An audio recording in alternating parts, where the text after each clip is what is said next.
Hey, what's up, man? It's Mac Miller. I'm here right now with the Goodie Bag. Keep it locked. But look, man, I have a feeling about this jam in particular that I'm about to do. Because, I mean, the first two went tight. We did the thing right here. But this one, I feel like it's going to be tight. Hey, Cloudwork, if you wouldn't mind. Put the thumbs up! Hands up! Put your motherfucking hands up! Hands up! He's on my feet, keep my style fucking bleak. He's on my feet, keep my style fucking bleak.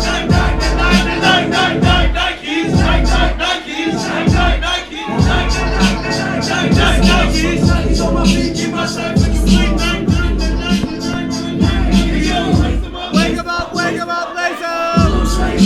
Crispy like bacon. He's on my feet, keep my style fucking bleak. First question I want to ask you is, how do you come up with your name, Mac Miller? I just kind of find that pretty interesting. Yeah, well, it's not like a super creative story. You know how like people have like crazy meanings behind their name? What happened was when I was 15, I went by the name Easy Mac. Okay.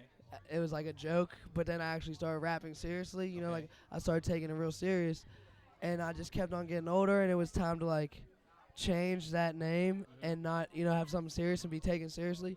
So I wanted to keep my name Mac because Mac's been my nickname since I was born.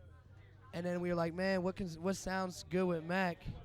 So we like tried different, you know, family names out, like my mom's last name, my real last name.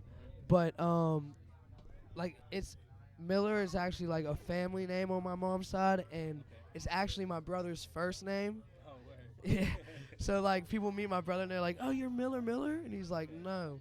But yeah, so I just kind of used it as my name. Well, I find that kind of interesting because did you know that the Big Mac, the sandwich, was actually created in Pittsburgh? Really? Yeah, by a guy named John Delegati. Really? Yeah. Wait, I think I might have heard that before, but that's fucking sweet. Yeah. Big Mac. Look, man, hit me up. We'll do some cross promotioning. We'll do a whole Big Mac video. Okay, and then like talk about since you just graduated from high school out here. I mean, Yeah. you just like recently. So can you kind of talk about the whole transition from high school and you with your music as well, and then like now that you're out, you know, what do you plan on doing and stuff? See, it was cool because I started rapping and I started like releasing music on the net and everything when I was like 16. You know, like when I was a junior in high school, I started, you know, gaining somewhat of a little fan base. Nothing crazy, but like, you know, like some people to listen to my music. But no one like in my school really thought that anything was really gonna happen. Like they knew I was, you know, dope and I could spit and everything. But I wasn't even ready for what happened for real after. I mean, I was ready, but, you know, I wasn't expecting it. Okay. So after I graduated high school, I didn't apply to any colleges. Like, you know, like I didn't do the application process because I already knew that this is what I wanted to do, Okay. regardless. So whether I had anything popping when school was over or whether I didn't, this was my plan. So, yeah, I ended up just rolling with it, and now I'm here. Fuck. Okay. Now, let's talk about the fashion tip. You've been involved with I'm King. You did a little bit of stuff with Rocksmith, with the lookbooks and stuff. Can you talk about how that came together? Well, basically, like the whole fashion and hip hop thing is like real good cross promotion because you know, like clothes can dress you and then get that to different audiences. You know, like their clothes, and then someone like me, I can wear someone's clothes, and someone that checks for the fashion will find me out because they like the clothes, you know? Exactly. So, but what really happens is like Q, like, and I actually have known those people for a while, you know, just been talking, and we kind of just decided to do it. I mean, it's like a fun, different thing to do, you know, it's just kind of about doing as much as possible. Okay. So like that was all cool, and like they make dope clothes, and like, and the whole like working with clothing companies is something I've always wanted to do because you see like all your favorite rappers, like you're like, oh, they had the whole photo shoot, they got all those clothes, and you're just like, man, I don't even have one T-shirt. And then like to go from that to like being able to be that photo shoot and the video shoot is like, it's been cool, man. Okay, I want to talk a little about your knock knock sound.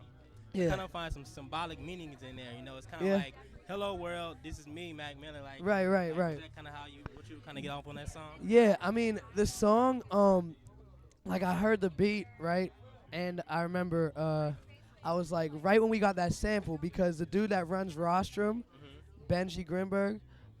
He had the idea with the sample, and he was like, yo, y'all should make something out of this. And I was like, oh, shit, okay. So me and Dan sat down, and he put the beat together, and right off the top, I was like, this shit is a banger. Like, it's a banger. And, yeah, the concept was basically like, I'm like, here, I'm ready at the door, and all you got to do is let me the fuck in. Yeah. So, like, yeah, it worked out that way, but it actually, like, it turned out to be, like one of the more commercially songs on the tape, which was really dope, and which I didn't really, like, expect when I was first doing it. But then, like, the song came out, and I was like, yeah, this is some hit type shit. Okay, now, let's talk about Nikes on my feet. Now, like, do you have Nikes on your feet right now? Yeah, I got some Jordans. Okay. What is your favorite pair of Nikes? Speaking of Nikes, bro. I actually have this favorite pair of Nikes for sentimental reasons. Okay. First of all, like, the whole shoes things, just so everyone's clear, just because I have a song called Nikes on my feet, I'm not the biggest, most giant shoe collector in the world. That people do have more shoes than me. It's true. Okay, just so everybody knows, thinking that I'm, like, the biggest shoe. Nah, I mean, I got shoes, but there's some motherfuckers with shoes. All right. So, like, but actually, my favorite pairs, I was actually at this thrift store in Pittsburgh. Okay. And I saw this pair of Nikes. And they were just chilling on there. I was like, damn, yo, I've never seen something like that. So I'm going to pick them up, and they're, like, made out of crazy materials. Okay. So I bought them and tried to figure out what they are. And I, like, asked some people on, like, in an interview. I was like, does anybody know what these are? And they're, like, some Japanese tweed, like, special issue shit that I have not yet once seen anybody else with. So, they're like, really exclusive. I mean, I don't even really know, like, the exact shoe, but I just know that they're Nikes and they're some Japanese tweed, and I've never seen another motherfucker with them. Yeah, man, so this is my first tour. It's been fucking sweet, shocking to see the numbers. All I want is for people to have a good time, so thank you. Shouts to Goodie Bag, man. It's been a great interview, man. Signing out.